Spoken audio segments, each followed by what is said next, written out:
Hey guys, this is Rusty at Scuba Schools of America, and I've been asked to make a little video for those of you guys that are going lobster diving. This is opening season for 2020, this coming weekend. So I want to talk about how to measure lobsters. We're going to talk about how to catch them, the tools that we use. Also, we're going to talk about the lights that we use as well, and also talk about some of the rules and how you want to go ahead and fill out your lobster report card before you go on our dive. So let's get going. So first thing we're going to do is we're going to talk about lobsters. One of the things you guys need is you need a lobster caliper gauge, and this one has both lobster and crab on it. So if you notice, the lobster is the smaller size. So if you measured either one, at least it's got to be bigger than either one, this one right here, or anything else. But the way you measure your lobster is that we go in between the horns right here, and the body has got to be longer than that measurement. So if you notice right here, that was the lobster caliper. And even this one, if I did with crab one, this is pretty close here with crab. But here we're at 3¼ inches. That's definitely a legal lobster. And one of the last things we have to talk about regarding just the lobsters is that you're allowed to have 7 in your possession per day, unless you're on a 2-day boat that allows for a 2-day limit, or you've got out and you got a 2-day limit license. So really important, guys. Remember, 7 lobster per day, and also in your possession. So if you have a freezer with 50 lobster in it, that's technically against the law. So just don't tell anybody at Fish and Game you got 50 lobsters in your freezer. So all right, next thing, guys, are the bags that we use, and these are the primary lobster bags I recommend by Sidon Sports. The reason being is it's got a one-way door right here, and then the very bottom allows us to get the lobsters out of the bag relatively easily. And then inside the bag, what we like to do is actually put our caliper gauge. So I'm going to switch video here. So what I recommend everybody do is you take your lobster gauge and you find the lobster side, and you take tie wrap and you put your lobster gauge inside your bag. And that way, you always have your lobster gauge with you. You're not losing it. You're not looking around. I don't recommend you put it on a lanyard and put on your wrist or on a retractor. You see people do all kinds of weird, funky things. You can cut that off later. But that way, even before you put your lobster in your bag, you can take your lobster, measure it through the caliper right here, and know that you've got a legal lobster. And then after we have got that done, we take this thing and we're going to fold it inside of itself. And there's a little trap door. Put that up in the trap door so that when you jump in the water, guys, and you're looking for your lobsters, this thing is nice and tight on your body. You're not dragging this big long lobster bag. And the next thing you want to do is you want to make sure that you properly label it as well.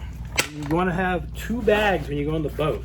The reason being is one bag is going to be for your lobsters that you're catching, and your other bag is going to be for your lobsters that are inside the bait tank staying alive. Makes it much easier than tagging them with different color tie wraps, things like that. You have a separate bag with your name on it. This one still needs to be labeled, but that makes things much easier. Next thing, guys, is the paperwork you must have when you go lobster diving in California. First thing you need to have a fishing license. This is 2020, and so I got this earlier this last year, so we still have the same fishing license. Has an ocean enhancement stamp on it for below Port Arguello. And then we have this, and this is our spiny lobster report card. And the report card needs to be turned in at the end of the season, and if not, I think they charge you like around $50 or something like that. So there it is, $21.60 if you don't turn it in. It's got to be turned back in by April 30th when we do this. So on this lobster report card, it has the month, the day, location code, gear code, and amount of lobster retained. So the important thing is that you need to make sure that your lobster report card is filled out prior to entering the water. If you come back on the boat and the man's there, you know what I mean by the man, then it's not filled out, they will give you a ticket. So let's take a look on the lobster report card. And on the lobster report card, there's an example of month, day, location code, gear code.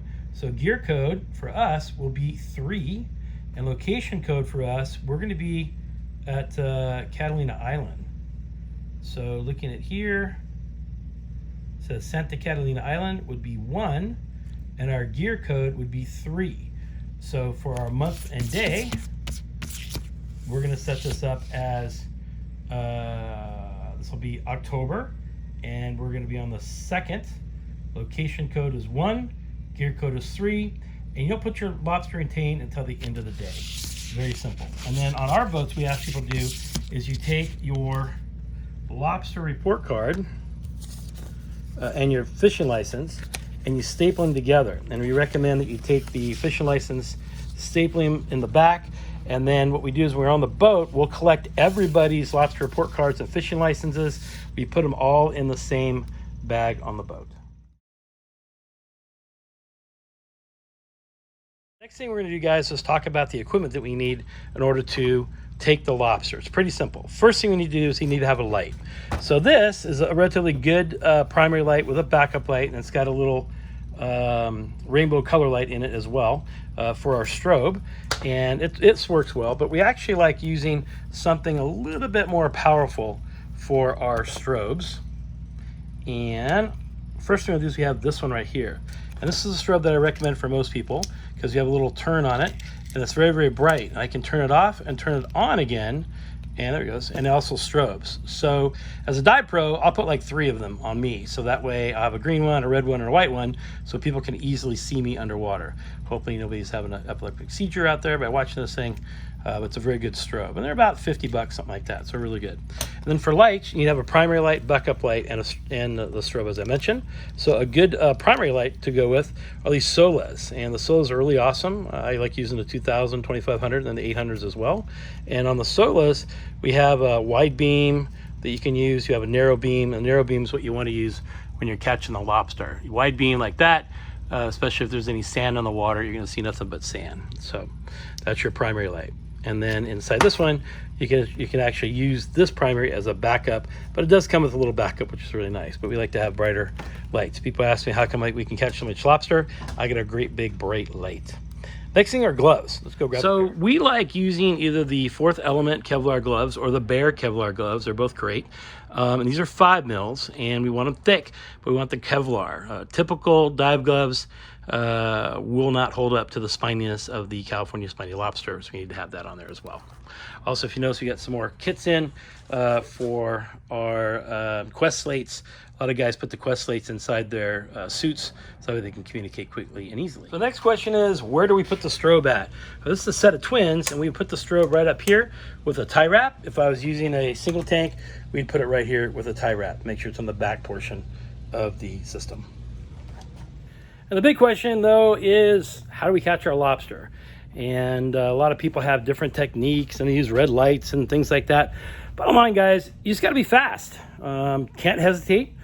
People ask me, like, what direction do I aim for? Do I aim for the head or do I aim for the tail? Well, lobsters move backwards, so I'm going to aim for the tail, and that way if they move, I'll be able to catch that lobster. All right, guys, so today we talked about the gear that we need to take lobster. Remember, guys, in Southern California or California, you cannot use any sticks, guns, knives, anything to try to get your lobsters out of the hole. It's all done with your hand.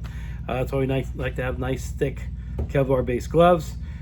We talked about your lobster report card. We talked about how to fill that out. We also talked about the lights that we use, your primary light, your backup light, and your strobe. And by the way, the reason why we use strobes is compared to silent sticks can fall off the system and they float, and we've seen them, floating away, and we think it's a diver on the surface. So that's why on our boats, on our activities here at Scuba Schools America, we don't allow for any Xylem sticks on the boat either. Talked about the bags, talked about where to put your caliper gauge on the bag, and then we obviously talked about how to catch your lobster. So please, guys, be safe. If you have any questions, you can call us here at 909-621-4171. Thanks a bunch.